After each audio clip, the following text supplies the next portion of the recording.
a sucker for any type of movie set in a high school.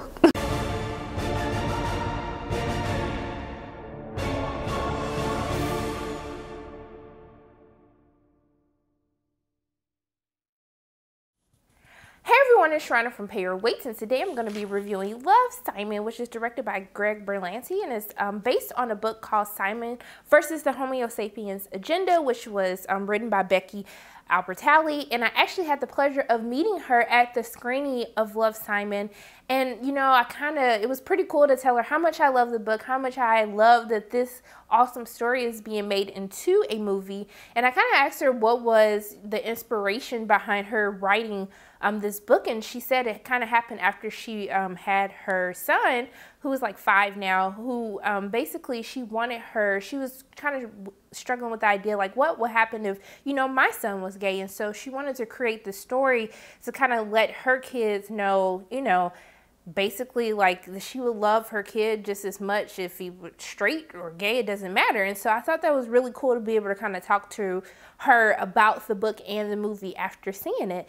So Love, Simon centers around Simon, who was in high school, played by Nick Robinson, and basically he knows that he's gay, but he's struggling with actually coming out. He doesn't know how his friends and family react to it. He knows that his parents are really cool, so it's not going to be one of those issues of like these parents who would disown someone, but he really just doesn't feel like there should be any type of label on being gay. He just doesn't feel like it should be anything different from people who are just straight.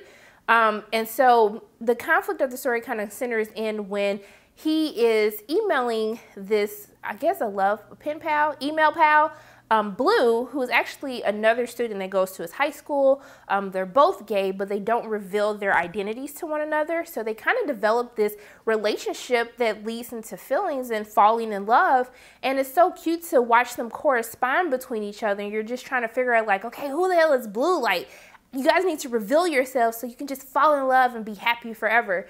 And so the problem comes into play when he leaves his email open at school. Simon, you got to be careful. You got to make sure that you're signing out of your emails, okay? So one of the students actually ends up seeing his email, not just seeing it and just clicking out of it because you know it's none of your business. This fool goes into this kid's email and kind of reads everything and basically decides to use this information, take screenshots, and tell Simon he's basically blackmailing him, but he wants him to help him set him up with one of his friends. And basically kind of help them get together. And so it's so like crappy that somebody would do something like this. So now Simon has this conflict of not only being gay and not wanting to be labeled as gay, but now he kind of feels like he has to do what the kid says. So, you know, he can come out on his own terms and not have someone basically hold this over his head and blackmail him. And so the story kind of centers around that conflict, but also trying to figure out who the hell is Blue, because I need to know.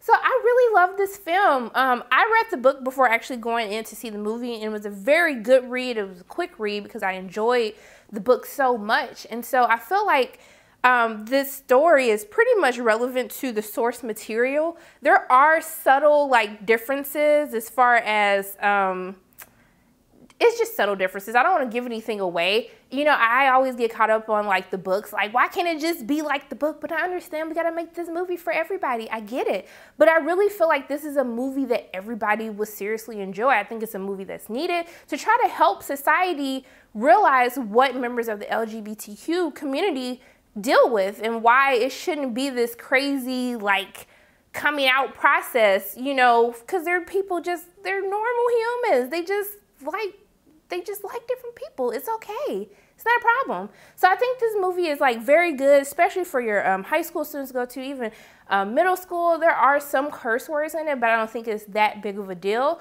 But I enjoyed this movie. I thought it was great. I thought everyone in the movie was good. I didn't have any issues with any of the actors who were in the film. I think this is a good movie that everybody will basically enjoy. So for me, I would say pay to go see this movie in theaters. I am a little concerned on how much money this movie will make because there's been 15 million screenings of this movie. Are y'all trying to make money? Because at this point, before the movie comes out, everybody and their baby mama would have seen the movie at this point. So I hope that the overabundance of screenings doesn't take away for how much money this movie will make this weekend, but I still think it's a good bet. It's a safe bet. I didn't care for Tomb Raider, so I would say go see Love, Simon this weekend. So those are my thoughts on the movie, and as always, my name is Sharona Williams from Pay or Wait, and if you like what you saw today, make sure you hit the like button, hit subscribe, share this video with your friends, and I will see you soon.